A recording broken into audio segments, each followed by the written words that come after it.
on to the official business of the class. So I had some questions that were provided to me from some people sent me some messages on Facebook. So we'll go through those first. And then if you have a follow-up question to that, someone that's on this meeting, feel free to jump in. If you want to type a question in the class, you can do that, or I mean in the chat. Adina, I don't see you. She says she wants to test her mic because she had trouble last time, but I don't see her. Adina, are you there? I can see her, but I can't hear her. It says she's Okay. muted. Are you muted? Can you unmute real quick and test? Press your space bar. Okay, I can hear stuff. Oh, There we can you hear are. you. Yay. Okay. Okay. Whatever Yay. you did worked. So, okay. All right, guys. So, yeah, if you want to talk, feel free to unmute yourself, and let's try not to step on each other, though. I'll try to keep us to an hour. If we just really have a bunch more that we want to keep going on, we can continue after an hour if people want to. So anyway, okay, our first question I'm going to throw out to the Pelicans on the panel and in attendance. And it was from someone interested in becoming a protege. And they said, what is something that you look for in a potential protege? I'll go. I think it's important when you look for a protege. By the way, I only have one. But I think it's somebody who not only you can work well with, but somebody who you can recognize that works well with others. And that somebody who you think you can help them on their journey. So you can't just choose the person who you're friends with. You can't just choose the person who you hang out with all the time, because they might not be somebody who can truly help you on your journey. And matter of fact, sometimes making it a little bit more diverse is a little bit more helpful, because if it's somebody who you're not spending all your time with, they might know of options that would work for you that somebody who's very close to you wouldn't know. Absolutely. Makes sense. So I have a couple of things to add to it. It also, for me, to what I'm looking for in a protege is somebody who has the love of service. There are people, everybody does service, because we have to, otherwise the game doesn't happen. But there are people who do service because they feel obligated to, and people who do service because that's just their nature. And so for me, a Pelican is going to be one who does service because that is their nature. So therefore, a protege needs to be one who does service because that is their nature. And that's kind of the only thing I would add to what Adina says. Doesn't necessarily have to be your best friend. I found that, Dina and I, when we became in the relationship, we were friends, but we weren't close friends. And we developed to become best friends. Other people, they were my good friends, and we, as our paths went, we didn't stay good friends. We're still friends. We just didn't stay good friends. So the friendship isn't as important as the recognition of how can you work together? Can you work together? Will the person listen to you? Will you listen to, will you listen to your person? Because you have, it's a give and take. It can't just be me telling my protege what they need to do. My protege needs to also tell me what do they need from me. So it's a give and take. And I have one more to add to that, and mine is probably the least of the favorite options to pick. I look for somebody who's willing to do whatever it takes. Not just in their field of fun. So my protege happens to be a scribe, and so I constantly am providing her opportunities that are not scribal in any way. And mainly because I'm not a scribe, and so people don't come to me with scribal opportunities very often. And she's still willing to jump in. With both feet and give it all she's got and admit when she needs help. That's another important thing. And I love the fact that she's willing to try things that are not just in her wheelhouse. Absolutely. I've got something to add from my perspective too. Of course, there is no one answer and many right answers. One of the things that I look for in a potential protege is, am I going to be added value to that person's journey? Am I the right person to go along with this potential protege on the path that they're taking? Mhm. I have to be able to recognize if I don't think I'm the right person, I need to be upfront about that with them in such a way that is not dismissive but supportive, because I want what's best for them. In fact, I told my most recent protege, Kara, I said, I'm not. I've heard all the things that you've had to say, and I'm not going to, throw a belt at you and say, "Hey, be mine." That's got to be your choice. And if you think I'm the right person for you, that's got to come from you. I can't tell you I'm the right person. Just like I can't tell you to trust me. That's something that has to be earned and something that has to be perceived from within.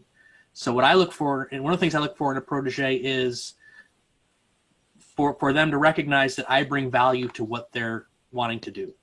Whether it's being the right person to say, do the thing, don't do the thing, or what have you. If I'm not going to be added value to that person, I want to help them find somebody who will be.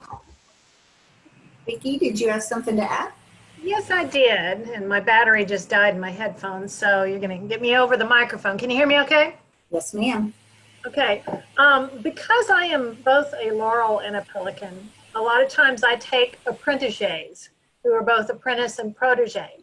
The reason I do that is because many times, and what I've found over the years is that someone may go in going, oh, I want to be a Laurel, I want to be a Laurel, I want to be a Laurel, but they start finding a niche where they're really useful and they can help people, whether it's, it used to be a lot of with chirurgeon work or being an exchequer, being whatever service area they go into, they find a passion for it. They see how events are run and they want to run them better.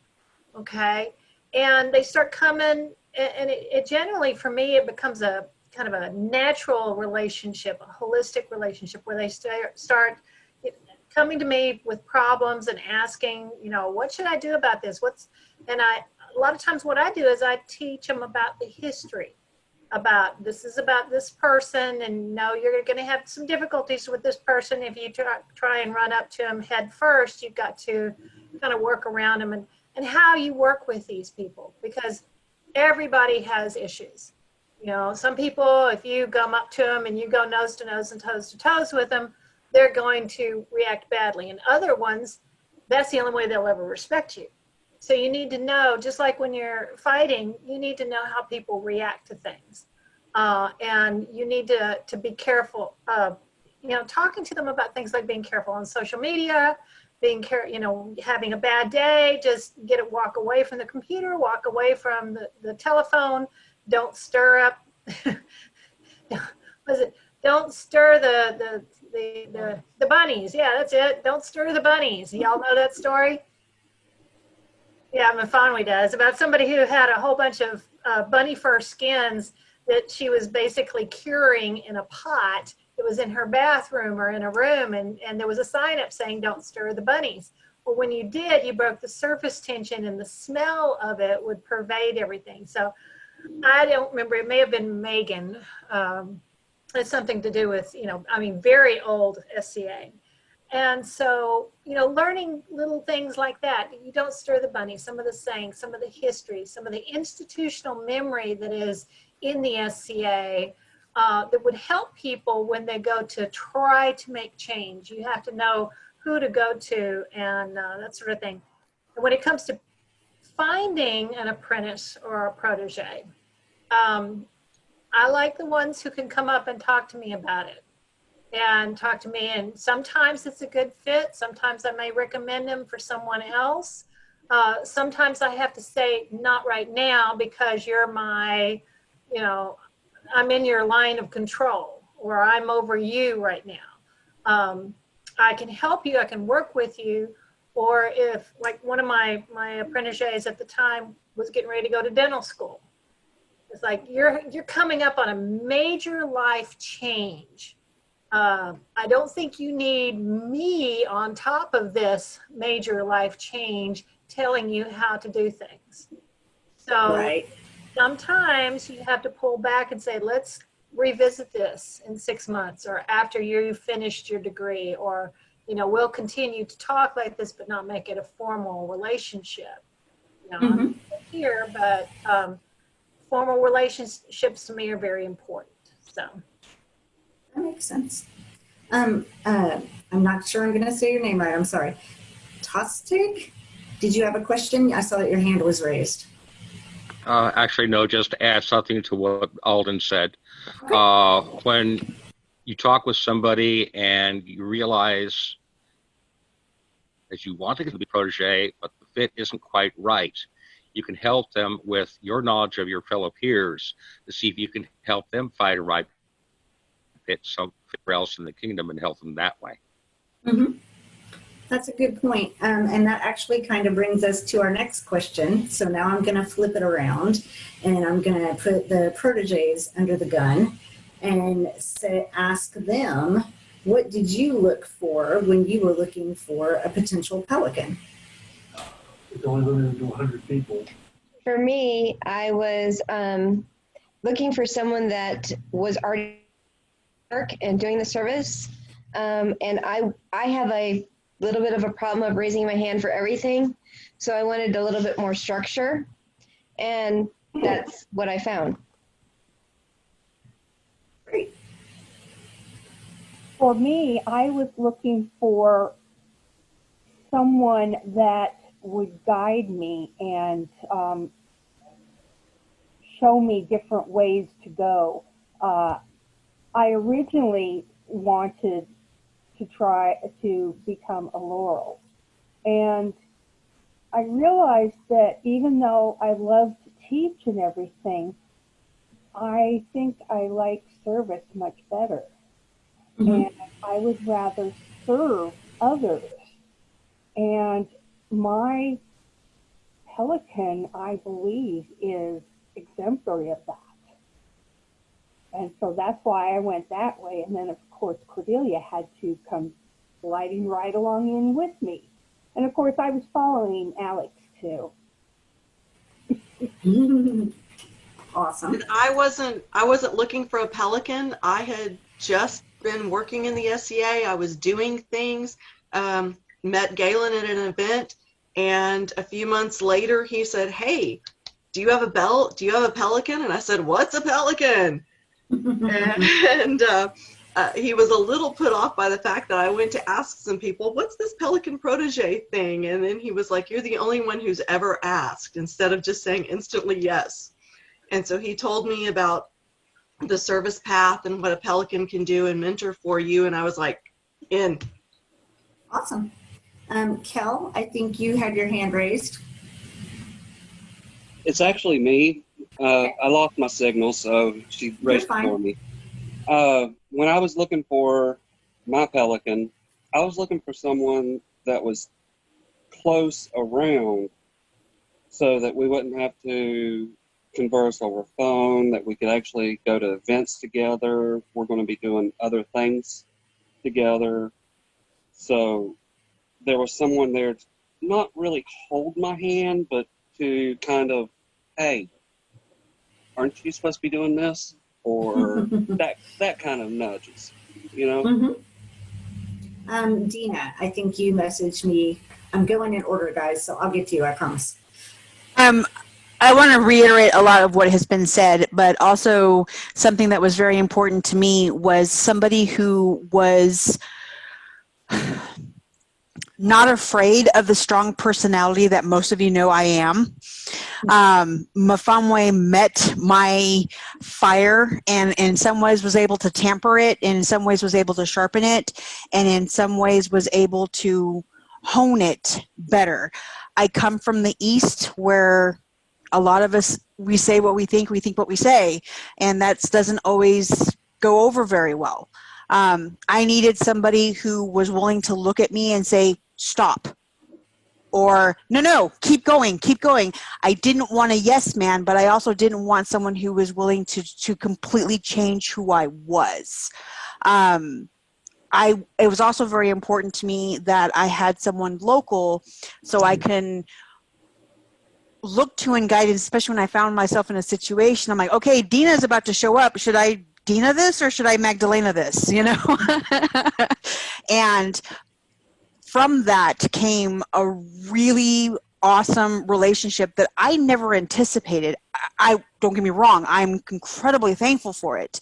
And here it's been almost 8 years later, and it has become a relationship that has seen me through some very difficult times.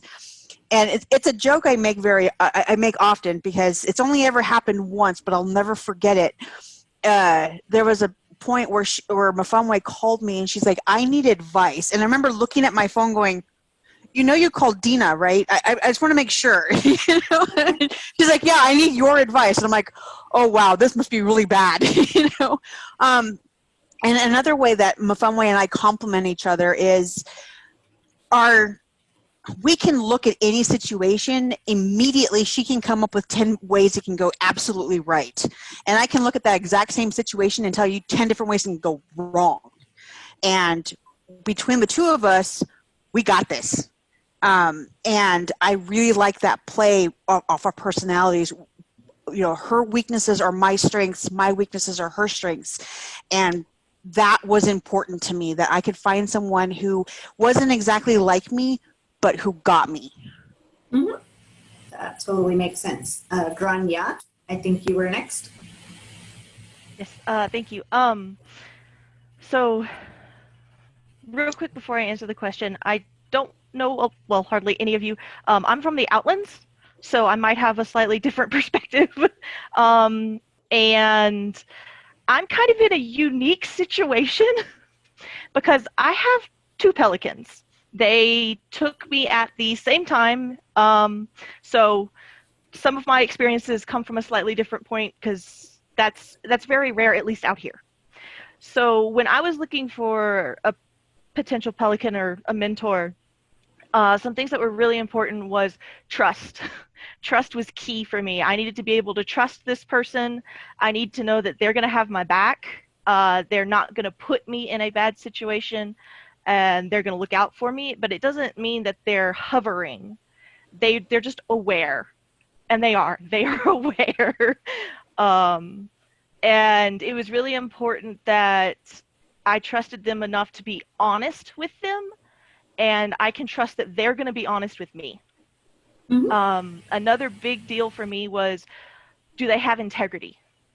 Can I honestly say I look up to them and I want to learn to be like them? And another thing that I've actually learned after we formalized the relationship was that I would give to people who are thinking about maybe becoming a protege. Is your inclination for service more on the planning side of things, or is it more of the hands-on, make stuff happen on the ground? And once you identify your natural inclination for service, are you looking for a mentor who's going to further that natural inclination, or are you looking for somebody who's going to help you build the other side of service? So awesome. That's what I thought. Ivo, I have you down as next. I'm in a unique situation. Well, I don't know about unique, but I'm in an interesting situation that my first pelican, I looked for someone who I was close to, someone who I could interact with, and that relationship ended more because of his burnout in the SCA than anything between us. He and I are still friends, but I found out that was a bad fit for me.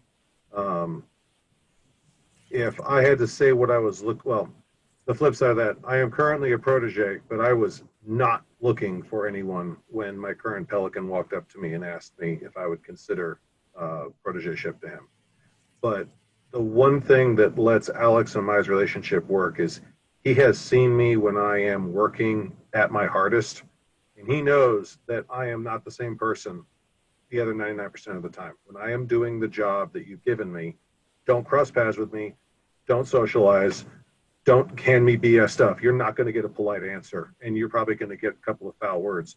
But he understands that that's not said from a place of ire. That's said from, I have a job to do. I don't have enough resources. Get out of my way. And the fact that he was able to engage me on that level and the fact that he was able to back me up. And even in the midst of all that, when he did have to interrupt me, he was able to do it in such a way that it did not raise my ire. It did not break me. It was this is as important as what you're doing. I need you to shut up and listen for a second. That groundwork, which was laid out over 5 years before he asked me, was why when he asked me, I understood that this was a suitable, a potentially suitable relationship. It's very much if anyone wants to teach me in any capacity, they have to understand how I learn, how I work, and they have to understand who I am, or it's going to go down in smoke. Right, and that makes sense. Maureen, I have you down as next. Hi there. I also was not really looking for a Pelican when I became a protege, but it wasn't because I didn't want to be a protege. It was because B was not a Pelican yet. When we first joined the SCA, my husband and I, the first people we interacted with, B was among them and had been a mentor type person from the get-go, and had always been someone I could go to as far as advice, questions, any of that kind of thing. And I didn't really ever feel the need to look elsewhere. So when B became a Pelican, it was kind of a matter of like, okay, so like, when are we gonna do this? So we had a conversation, like laid out, like actually stated our expectations, which none of them surprised either of us as far as I'm aware. We're like, okay, so we're good to go. But I really still feel like it's a very personal decision for everyone. There are a lot of things that I feel like are important for people to think about that I didn't really worry about because I already knew the answer to those questions. Because I had known her for like 5 years already by that point. Right. Okay, great. Okay, so next we have Valeria, and then Deb is last, and then we'll move on to another question. So with Alden and I, it's kind of like a little bit like Maureen there, but with when he has always been like a mentor to me, and we had always had this great relationship. And if he ever saw me falling off the edge, he would like, you need to not do that and go this way. And he's been just the best. If I have something, doesn't matter what time of day it is, I will call him and go, oh, look, this is what I'm doing. And he's like so supportive, and that's what I need. I am like, I have the nickname of a squirrel for a reason, but he keeps me on target.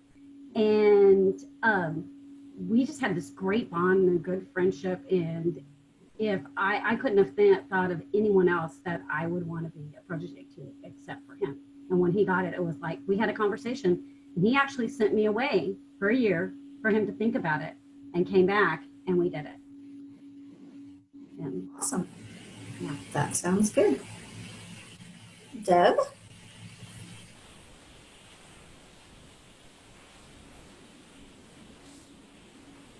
Deb, are you there? No, she had her hand raised. Okay, Deb, if you figure out how to be able to have us hear you, we'll come back to you. You're scared of me. I would be too, just saying. Okay, so we had a question come up in the chat. I got it. I figured there she is. Yay, go ahead, Deb. Okay.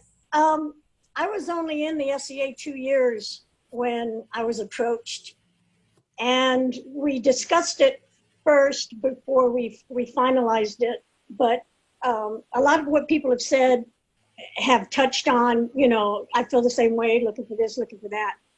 But the biggest thing for me, and where I lucked out, is I have adult ADHD, and I can be all over the place.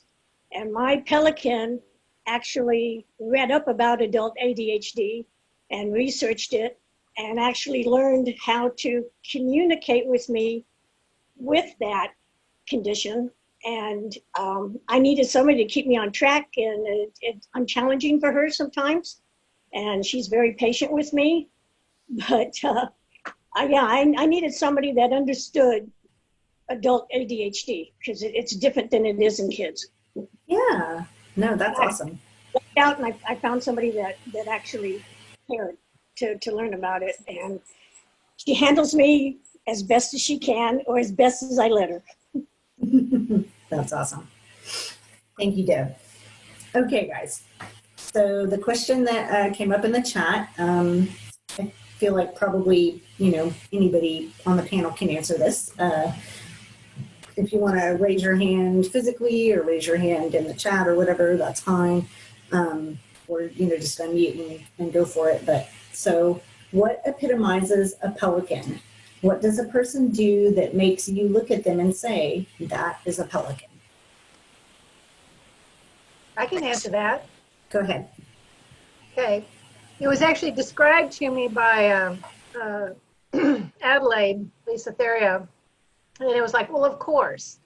It's the person that when something's going wrong, all hell's breaking loose, this person walks into the room and everybody goes, oh, thank God. They have confidence in the person.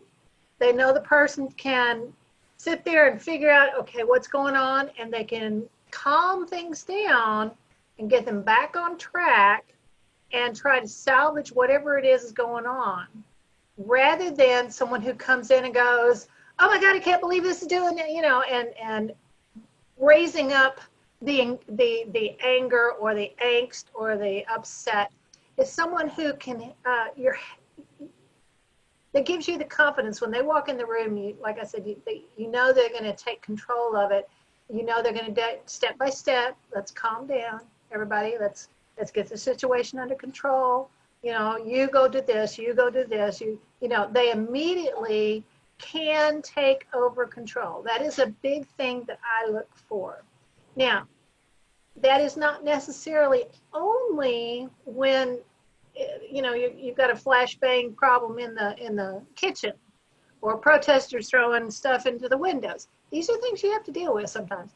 But it's also dealing with, oh my gosh, we've got to make sure that financial policy is followed before we can accept this bid. We have to take it to the financial committee. Well, this is what we've got to do. Yes, you can tell your baron and baroness, no, they cannot do this. And I will back you up if you need to. I will help you with that. That to me is someone who is a pelican, who can even, unfortunately need be, sometimes say no to the crown. Believe it or not, you can do that. And sometimes you have to, for their own good. You have to stop them from doing stupid stuff. Like Adalia has been on Entourage. And because you love them, you don't want them to dig themselves into a hole that they can't dig themselves out of. And so because you care about the game, because you love the people, you want to do that. And I see that love in every, and diligence.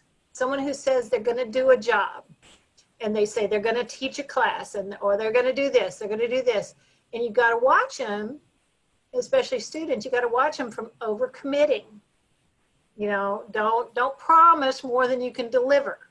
It's real simple. And if you can't deliver, and if you promise to do something, you always make sure you have backup.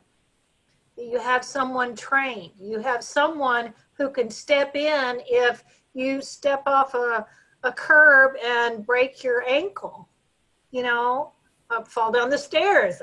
That's me. Fall down the stairs and break your leg and have to have surgery. And over the period of the next 12 months, you end up having 5 surgeries for cancer and all things. Stuff happens. And a pelican is one who goes, okay, what's the worst thing that can happen? Okay, I want to start doing social media. I want to start doing this. How can we write guidelines? How can we come up, and start looking at the next thing that's come up? Who knew that the social media secretary would become so important to the SCA? We knew it was important, We knew that they would be our face, but then all of a sudden they're the people that our newbies are coming to, and they're seeing what they put out. That's how important they are. Somebody who is a social media secretary, they had that vision.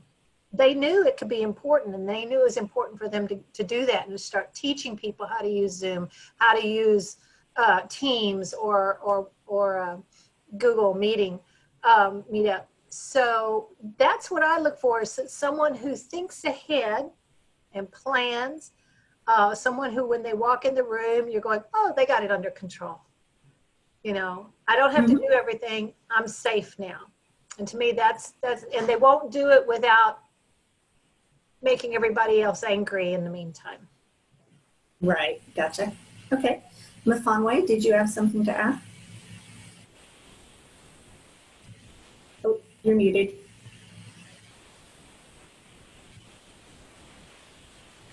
She said everything I was going to say. Thank you.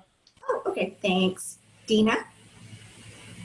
Being able to handle conflict, no matter where it's coming from, whether it's an outside source, meaning outside the SCA, versus all the way up to the BOD, being able to handle that level of diplomacy and still see every side and be able to mediate any kind of situation, on top of, and this is something that I have heard a lot too, is, you know, random two Joes are standing by going, oh God, the tent is on fire. Who do we know that can put out a tent fire?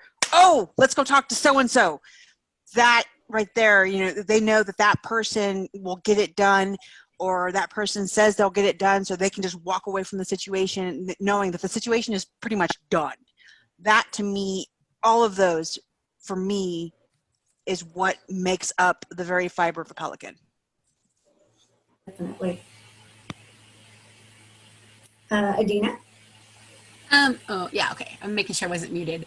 I think that what I'm going to say may be controversial, so it represents nobody's opinion but myself. But I think that obviously a Pelican is somebody who does a lot of work, right? Different scopes of work and different types of work, and that's very important. But I also think that it's important that once you're recognized as a Pelican, you have to be willing to sometimes take a step back, because you can't continue to do everything forever, because then nobody else gets to do anything. So I think you need to make sure that you make yourself available should you be needed, if there's somebody who doesn't know how to do something, or to train somebody to do something.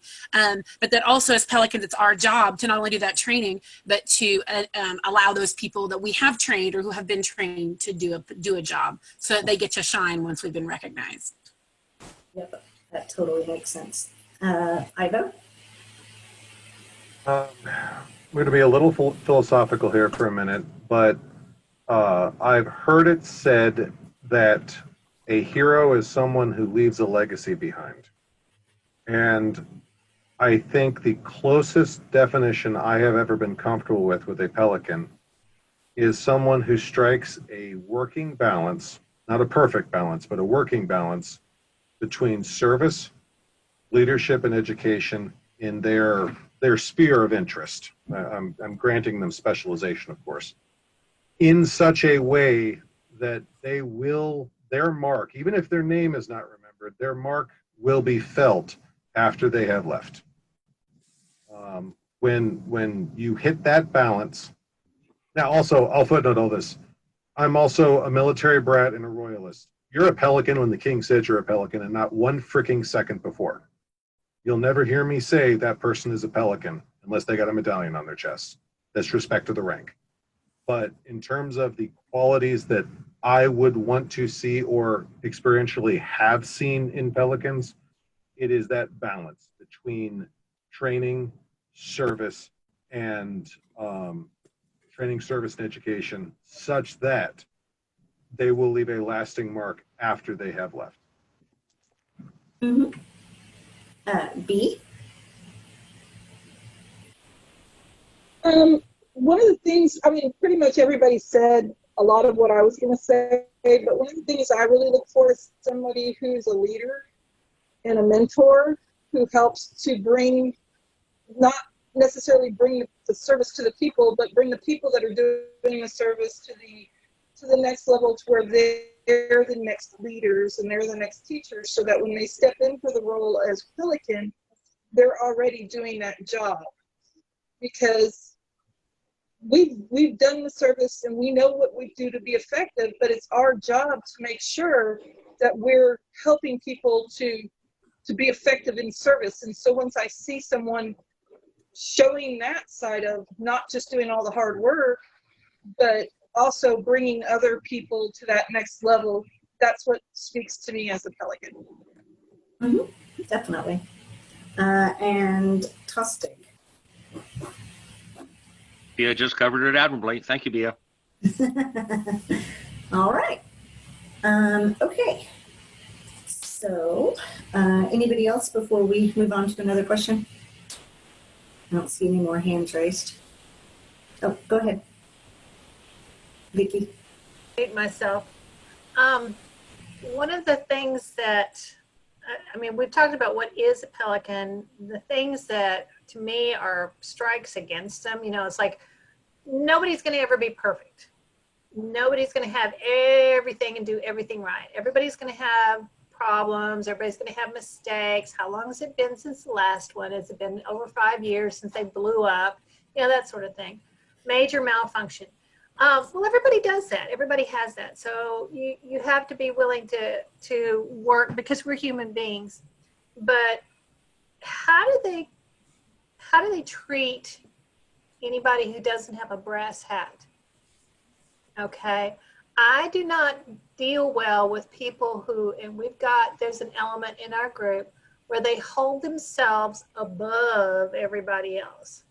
It's like, I'm too good to do this, and I want to do this, so therefore I should be allowed to do it because I have a brass hat and I'm so beautiful or wonderful. Look at him, Gavin, laughing at me with his wonderful hair.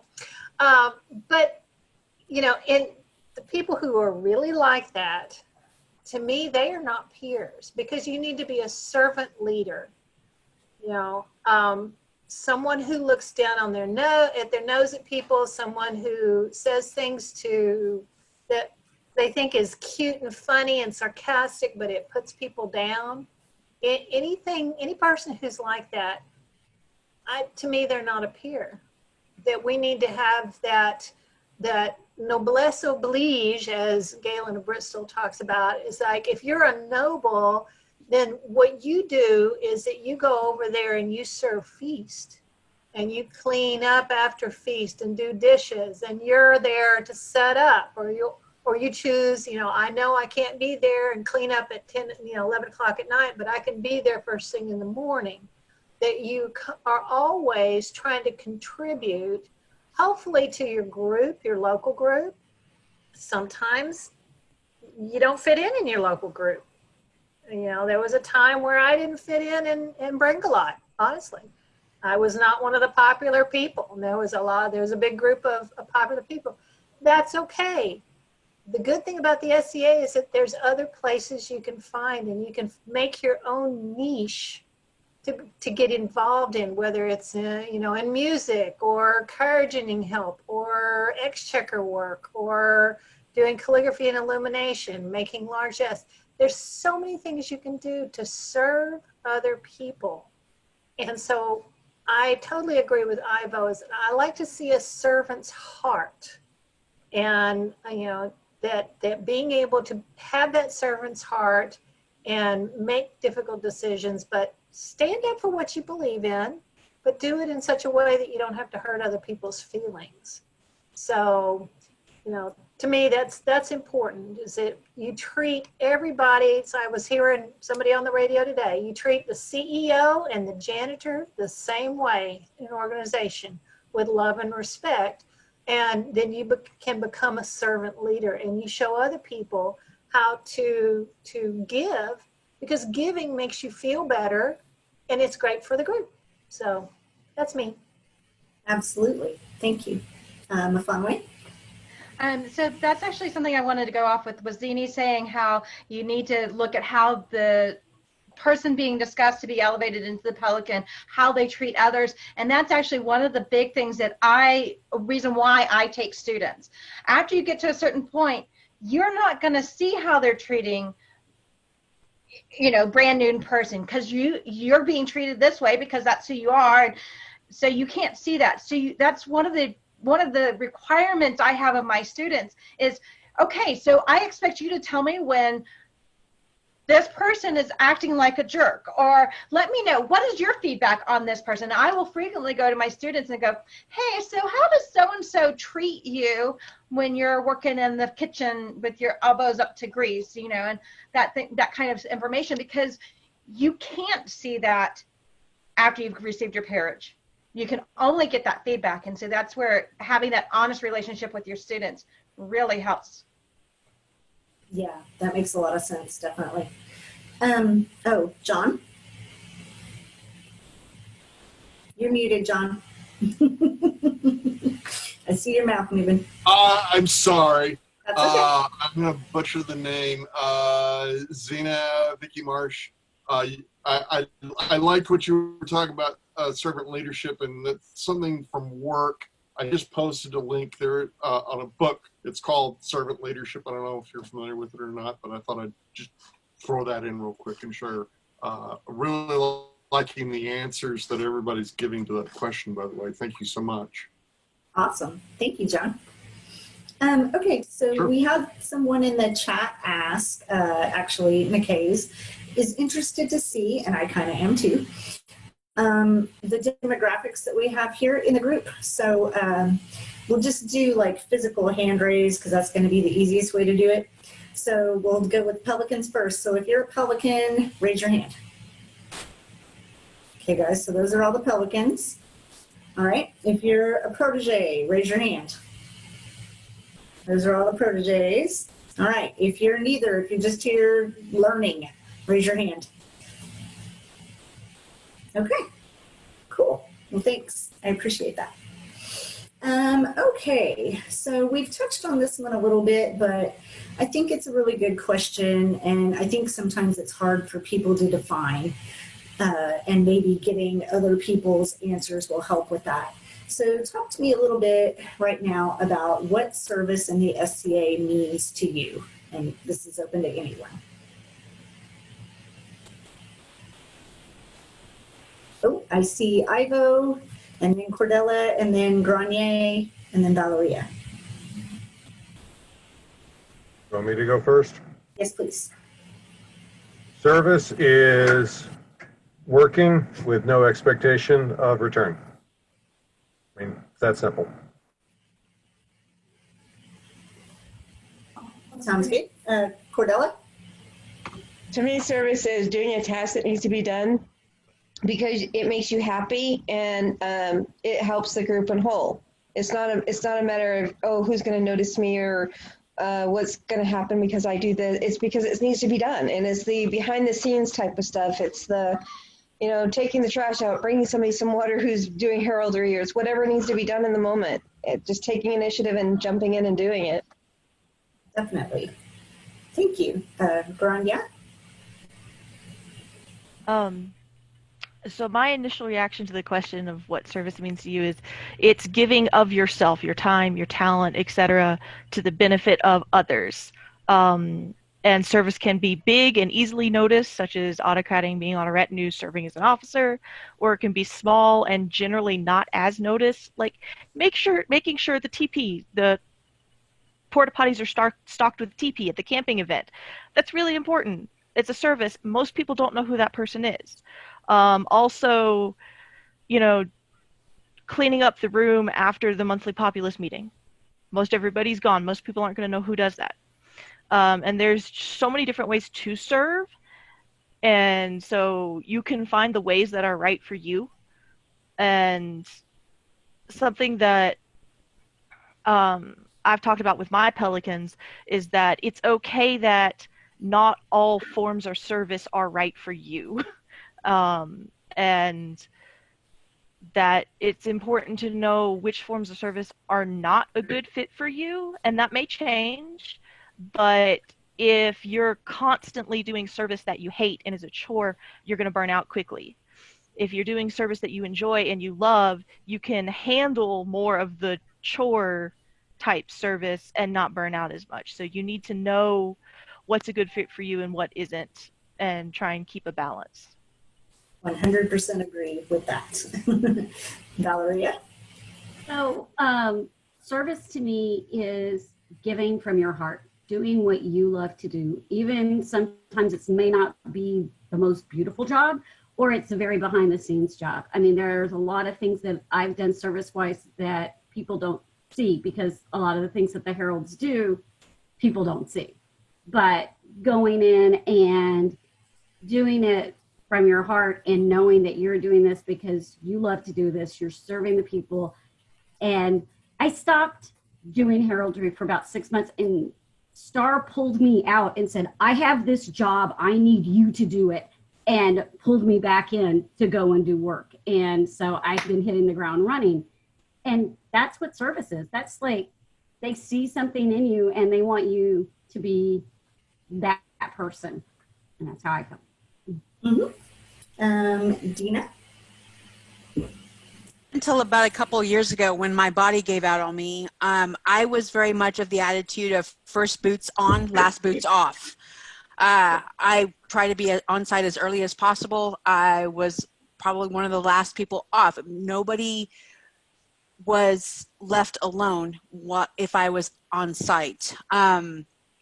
One of the best compliments I ever got was at a Steps Warlord after Mistress Ellen's elevation, and a couple of people came up to me and they're like, if you ever want anything done with military precision, get Dina to do it. And I don't know if they meant it snarky. I never asked, but I was like, that is the best compliment. I'm totally taking that as a compliment. For me, it was like, I didn't even know at the time, but so many people are like, your motto should be what's next. Because apparently that's what I said every single time I was done with a particular job. I was like, okay, what's next? And I would just, okay, this is done. Let's go to the next fire, and anticipating fires. And that's where I got my thrill. That's my thrill, is I want the show to be pretty. I can be covered in mud. That's fine, because I'm not I'm not in the scene. I'm behind the scenes. As long as everybody else looks pretty, I'm happy.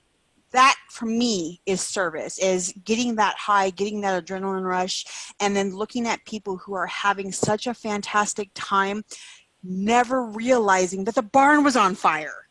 That's great. That's for me, that's what service is. Absolutely, yeah. And it's funny you said what's next, because I've heard you say that. You've said that to me when you were helping me with scenes. So, Katja, I think you were next, and then John after Katja. Thank you. For me, service is giving back what you have taken. The SCA is a give and take organization. And I joined in my early 20s. I learned leadership skills. I gained confidence. I really became a much better person. So service to me is an opportunity to pay back what I have taken from the SCA and give to those who need those skills, who were kind of like me and need guidance and a mentor to kind of get them to that same place. Definitely. Thank you. John? Oh, I was just going to comment on what Dina said about, I'm not sure if it was a compliment or not to say that, if you need something done with military precision, as someone who is military, I would take that as a compliment, and you have my utmost respect. Absolutely. Okay, I think I lost my connection for a moment. Are we you're good? back. You do, but you're back. Okay. Did y'all hear what I said, or do I need to say it again? No, I think we heard it, that you have the utmost respect for her doing things with military precision. Was that the gist of it? Oh, yes. Okay. Okay, that's all I have to say. Thank you. Awesome. Thank you, John. Alden. I have some to add, Kat. I think for me, service is doing the work for the betterment of others or the whole. You know, they say, you know, work is a 4-letter word, but those of us who are on the service path find opportunities to do work because we want to work behind the scenes so people can enjoy the show kind of aspect. You know, it's very much like being a stagehand at a theater. You know, you're not seen by the audience, but without you, what show do they have to watch? And for those of us who do follow the service path, that is our passion. That is where we find joy. You know, so that work doesn't become a 4-letter word for us. You know, we volunteer for opportunities to be helpful and to help others. And, you know, the blood, sweat, and tears that we give is because these are the people that are our chosen family that we love in this organization that we love. So to me, that it's service is work with passion. Absolutely. Totally agree. Okay, so we only have about 3 minutes left, and if people have to drop off right at the top of the hour, that's okay. I completely understand. But there's one more question that I really want to ask because I think it's something that some of us as proteges struggle with, and I think maybe we could get some good, helpful advice here. So a question that came in to the chat earlier, what should a protege do when he or she feels stuck and like he or she is not progressing on their path to peerage? Oh, I saw Dina and Grania. One of the first things I think, because having been here in this particular rut, is start asking yourself the hard question. Have I been pushing myself? Have I been challenging myself? Have I been putting myself out there? And if you can't sit with yourself and honestly have that conversation with yourself, then what's the point? Why are you doing it? If you do feel like you have been challenging yourself and you do feel like you have been putting yourself out there, then the next step is to go to your Pelican and say, like, I have been doing X, I have been doing Y, and I feel stuck. Because at that point, if you have the relationship, and granted, I'm taking my particular relationship with Mafamwe for granted, I know that I'm going to get that honest feedback. It's like, yes, I understand that you feel this, but did you take this into consideration? Do you remember doing this? Do you remember doing that? And like, oh crap, I don't remember that. Crap. Okay, well, I need to refine my approach. So the first step is taking a long, hard look at what you've actually been doing and soul searching within yourself. Agreed. Yeah, definitely. Good feedback. Grania?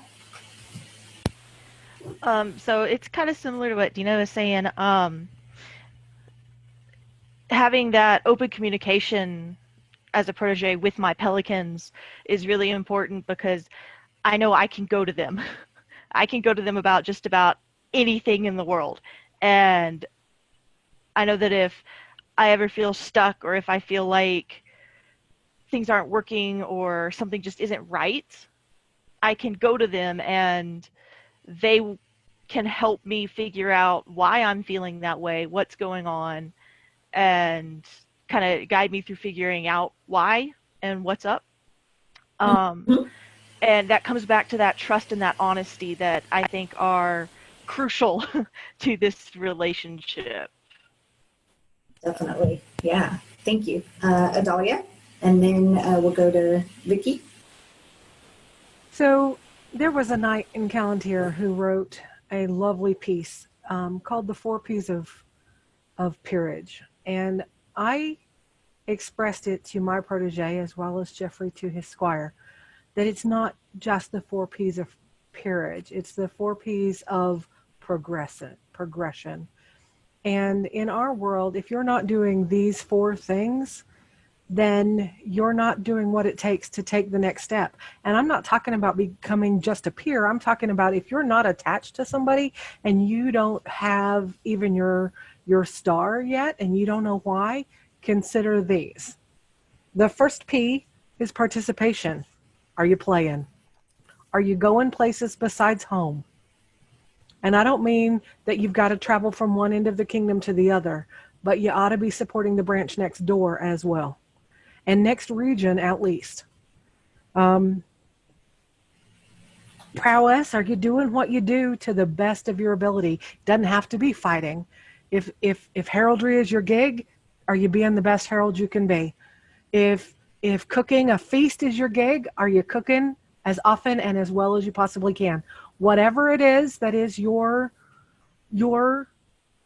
niche, are you doing it as often and as well as you possibly can? Patriotism. Are you on Steorin first? Not Northkeep, not Bryn Gwilad, not Namron. Are you on Steorin? Because that's what it takes for the crown to see you. Is be on Steorin. Be Northkeep, be Bryn Gwilad, be Border March, be Stargate, be Hell's Gate, be whatever you are, but be on Steorin. And the last one is perception. And that is, if you're doing the same thing that you've always done, do something different.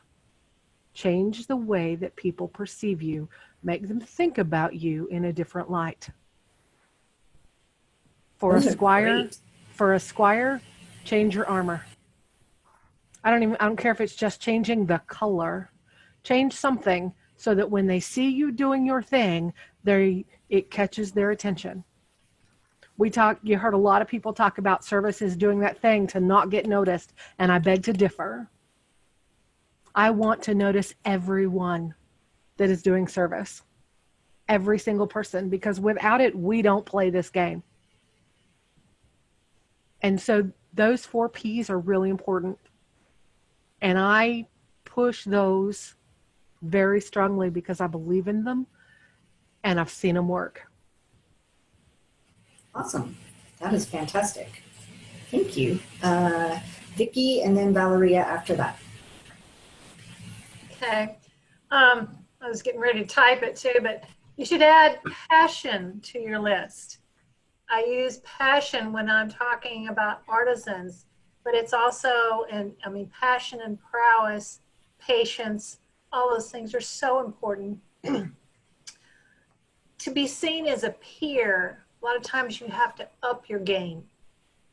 Whether or not, if all you've been doing all this work for all these years at a lower level, that's great, but you need to sometimes up your game. You have to dress nicer. It's like Leadership Secrets of Attila the Hun. You have to be a Hun, okay?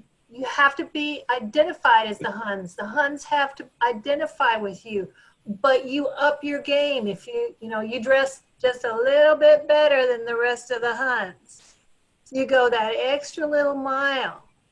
Okay, there is nothing wrong with doing something as a form of it's not self-enlightenment, but where it helps you as well as the group. There's nothing wrong with that. There's nothing wrong with having an ego and wanting to be thanked for what you do. But that means that you have to turn around and be like a peer. Okay. Yeah, you may not have that Pelican on you yet. You may not have that medal where the crown's giving it to you, but there's nothing and nobody can stop you from being a peer or being peer-like. There's nothing that stops you from acting like you're a noble. Okay. That is your choice. If you want to act like that, I wanted to grow up to be Tessa. Okay. Because Tessa is service and joy and love, and sometimes it's so saccharine it bothers me. When you come along, is someone going to go, oh God, here she comes again. She's going to start bitching about how they don't have carriages anymore. Okay, yeah, I could do that. I could sit here and I could outline all the things that are wrong. What's going on wrong today? What's going wrong at the event? If you are a Debbie Downer all the time, you need to stop yourself. If you have an issue with a certain person, and I've been guilty of this before, if you focus and that person drives you nuts, you talk about it all the time, it's going to get around to them. But not only that, it poisons you. So you have to learn to let a lot of things just go, because they're never going to be perfect, and you got to work with them. So you have to learn how to say, okay, what can I say positive about this person? That's another good P. What can I say positive about this person? What can I say positive about this event? How can I go to someone and say, I really like, what you did today? What kind of joy are you spreading? Okay, if you sit here and you go, well, they haven't made me a pelican yet, blah, blah, blah. The more you bitch about it, the more people are going to see that. They're going to see how you react to it. If the word pelican comes up or peer comes up and you're, okay, that is going to come back and bite you in the butt. Because we do get, people get the impression and it gets around where it's like, boy, you should have heard about so-and-so. She was really lambasting the irises the other day. Okay. If you are Nelly negative, Debbie Downer, or Doug Downer, okay, listen to what you're saying. Because if everything that comes out of your mouth is negative, it's going to come back and it's going to affect you. Okay, you want to work for the group, you want to be recognized for your work. There's nothing wrong with that any more than there is putting on armor and going out and fighting on the field and wanting to be a knight. We have to respect that of each other. So develop your relationships with people from the get-go.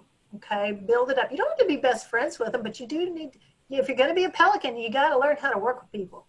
And you got to learn how to inspire people. And you don't have to have the pelican medallion to do that. You don't have to have the brass hat to do that. So be noble. There was a knight, Sir William of Ware, who once said, you want to be a knight? Be a knight. Be knightly. Go around and then go around the kingdom and start beating all the other heavy weapons fighters and show them you really are a knight. Then the king calls you a knight, and then you truly are a knight. But first you have to say, I'm going to be that way. I'm going to be that peer. Then up your game. If you're wearing the same tea tunic you've worn for 20 years with your tennis shoes and blue jeans, they may appreciate what you do, but a lot of times they won't see you as a peer. Okay? So if you need help developing that, if you need help developing your persona, go to people and learn, because that's what we do. Yes, dress for success is entirely true. We can all dress down. In fact, all of us just about will carry a tea tunic for schlepping around. Okay, we all do that, and we have to do that sometimes. But, when you go to court, if you can, if you're not working, Darren, if you're not working back in the kitchen, try to dress nice. Clean yourself. Brush your teeth. Oh my God, there was a guy he wanted to be a white scarf. He later became a triple peer. He used to complain, how come nobody notices me? And I said, honey, it was Don, his name was Dupre. I said, they call you Dupre green teeth because you aren't brushing your teeth. He was about 20, kid gets away from home. So just brushing your teeth, making sure your breath doesn't knock buzzard off a shit wagon, is what you got to make sure you do. You got to be presentable. And within our group, like I said, up your game, dress for success. Doesn't hurt anybody else. That's something you should be doing anyway. So that's my 2 cents worth. Awesome. Thanks. Valeria? She pretty much said it all. I was just basically going to say, if I get stuck, I've actually had this conversation recently with Alden. And he's like, you need to be more well-rounded. You need to get out there and do everything. Don't keep yourself in one box. Break that barrier. Go out and do things. Even if you don't like doing them, go do them and try them. You've tried it. You've done it. Give yourself more opportunities. Yep, absolutely. Vinny? Yeah, Vicki, that's a great idea. Taking extra tunic and stuff. I've always done that. Old pair of pants, old tunic. And then when I know I'm going to be working and doing a bunch of stuff, I put it on. I don't have to worry. And then the other thing I was going to say is I'll disagree a little bit with Dina. Yeah, you. don't spend much time thinking about why you're feeling stagnant and what's holding you back. As soon as you start to feel that way, think about it a little bit, call your Pelican. Or if you don't have a Pelican, go talk to a Pelican and find out, hey, I'm feeling stagnant, and try to get a different perspective. You know, maybe it's just you weren't thinking about it right. Maybe it's because you've been doing the exact same thing at the same 2 events every year. Then, yeah, you may be stagnant in that case. You know, you've got to get out of that mold and somewhere else, or something else, or a combination. But don't spend a lot of time trying to diagnose it too much yourself. That's when you should be able to email, message, call, text your Pelican and say, hey, what can I do? I'm feeling whatever. And it's their job to help you. I mean, it's not just a position where the Pelican is there to take credit for when you become a Pelican. It's their job to help you get there. And they should be coming to you if they see that you're becoming stagnant. And being able to say, hey, Dina, I know you're having fun, but if you really want to become a Pelican, you need to change ABC. And that's where you've got to have the open and honest communication to say that, and not be thin-skinned and get pissed off because they tell you, because they should care enough about you and like you enough that they're wanting to help you get into the circle with them. So that's all I have. Thank I have you. a couple things, Kat. Yeah, go ahead, Alden. And they're two very different things. I'll begin with the first one, which kind of touches on a comment that Dina made about, you know, what's next.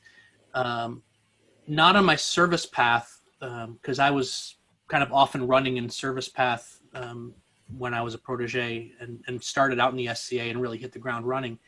But in my Bardic path, the question I always asked myself there is, what's the next step to improve? What's my next step up? Because, you know, moving forward, moving upward is where you want to go. You don't want to just move sideways all the time. You want to keep pushing yourself to not reach the next award tier so much, but to reach the next, what step will make me better? How can I improve myself? And I find finding those steps of self-improvement kind of fall into everything else, whether it's service or arts or fighting. It's what makes me better as a whole will make those other things better too. So for me, it was always that, how do I get that next step up in my Bardic? And I kept pushing myself because I wanted to be a Kingdom Bard, and I set that goal and I worked at it. And I think that's part of that journey, was realizing I was working on myself. So I would put that out there. And the other thing is, you know, if you have that conversation with yourself, am I doing all the things? And you have the open communication with your Pelican or your peer, there's a question to ask them: Are they advocating for you? You will get to a point where you'll have that question if you're comfortable having it with your Pelican of, this is the point that I feel I'm at. You know, do you agree or disagree? And are you advocating for me in the circle? If my Pelican, God love him, was not playing in the SCA, he was not advocating for me. I'm sure he was paying attention and sending out some emails here and there, but I had a couple other Pelicans who were advocating for me. And that's fine. But I recognize that in the relationship. So being able to have those honest communications with your peer and with other peers, I think is something you have to be willing to do, if not now. And it's a very delicate thing, I think, because we as your peer, yes, we're advocating for you. That's our job. But we as the peer have to be honest and say, well, I'm really not playing. I guess I haven't been advocating for you, or whatever. But that's another element. It's part of it is on us as your Pelicans. It's not your journey alone. We are there with you. Yeah, that absolutely makes sense. Real quick. What was that? I'm sorry. Can I say something real quick? Yes. Just to piggyback a little bit on what everybody else was saying. One of the other things you can do is, if you don't feel like you're progressing, is look around and see what everybody else is doing, and see if maybe they're over, maybe they have an idea or an angle that you can adopt for yourself. I mean, definitely talk to your peer, definitely talk to other peers, talk to people that, have made that push recently, and find out what they did to help get over humps. And, don't be afraid to talk to people. It doesn't always have to be why aren't I made yet? It can be, what can I do to up my game? Definitely. Absolutely. Thank you. Dina? To go back to Vinny, I don't disagree with anything that you just said. Time is negligible. I mean, for me, I can have that soul-searching conversation in 5 minutes and then have my fun way on the phone going, hey, I'm really feeling X, Y, and Z. But I also know that there are people who can't have that conversation that quickly. It may take them a day. It may take them a week. It may take them a month. My biggest point there was more that the person take the time to understand who they are, what they have done, what their accomplishments are, what they feel their accomplishments are, because those are two completely different things, and then have those conversations. So you and I agree, actually, we're closer to the middle than we think. It's just a matter of, I was trying to make sure people who are part of this chat right now, who may not be proteges, or people who may be listening to it in the future, that they understand that they need to take that time for themselves and not shortchange themselves before running to their Pelican. Because I would expect, well, I know for a fact, my Pelican will be like, okay, you feeling like you're stunted, what have you done? And if I can't sit there and look at her in the face and say, I've had this conversation with myself, I've shortchanged that conversation. I need to be honest with myself before I can be honest with my Pelican. Yep, that definitely makes sense. Mufanwe? So I have a couple of things. One of the things is, when you go to your Pelican or the person who you're going to for advice on how to break that stagnant feeling, listen to them. Don't go, well, but, because then you're shortchanging yourself. You're going, I'm stagnant, but I'm not going to listen to your advice. That's useless. So that's kind of my one thing, because I have had people come to me and go, well, I feel stagnant. And I go, okay, well, have you done this? Have you done this? Have you tried this? And they go, well, but that doesn't help me, and it doesn't help you. My other thing is that I always encourage my students to follow their passion. And in service, you have something you're passionate about. Mine is trying to make communication better, so I find the things to help with communication. Dina is making the numbers look better. So I always encourage my students to find their passion and follow that passion. However, sometimes when you're feeling stagnant, it's because you're tired of your passion. Just because you're passionate about it doesn't mean that you're not tired of it. So at that time, it's a good place to go and try something different. If you're passionate about numbers, well, instead of doing numbers, go and set up A&S classes. Do something different, so it's completely resetting your view. And then my final thing that I wanted to talk about is that I find the SDA is a great place to help with development, adult development steps. So I don't know how many of you have read about developmental stages. We know about them in children. Well, we still process and we still have developmental stages as adults. And one thing I love about the SCA is the fact that we can use the SCA to help us get to that next developmental stage if we're honest with ourselves. And it's a safer place in our work environment where we could get fired. So those are kind of my things. Yeah, absolutely. No, that definitely makes sense. Okay, guys, well, we are at 8:20. So I know we've run over a little bit, but I think we've had some really good conversations. Is there anything that anybody wants to say as like a final, oh, and don't forget, or I see an Adalia raising her hand already. Go ahead.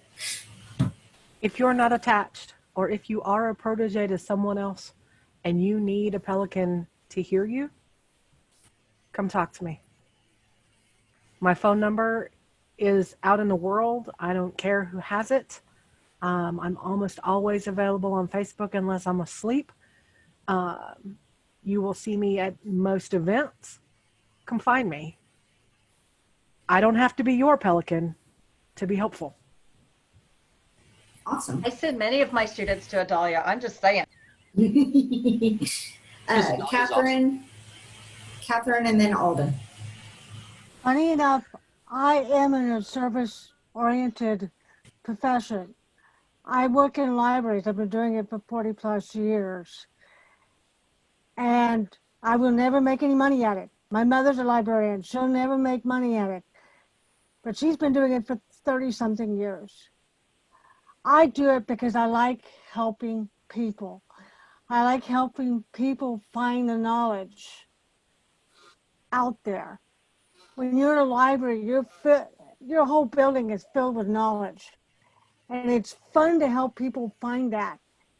And that's part of why I like being a herald, because I'm helping someone find that passion and the knowledge to do what they want to do. And that's what you have to be service, is to help, not for the money, not for the fame, for the passion to help other people.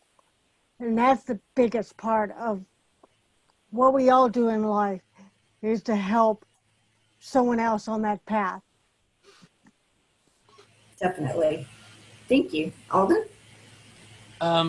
Yeah, just I guess my last remark is, for the people here, whether you're a protege or not, or even if you are currently a peer, there is no one way to make your journey.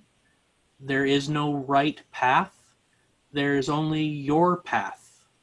And we as peers, I think, have an obligation to accompany you on your path, not try to steer you down a path that we've taken. We've already taken our journey.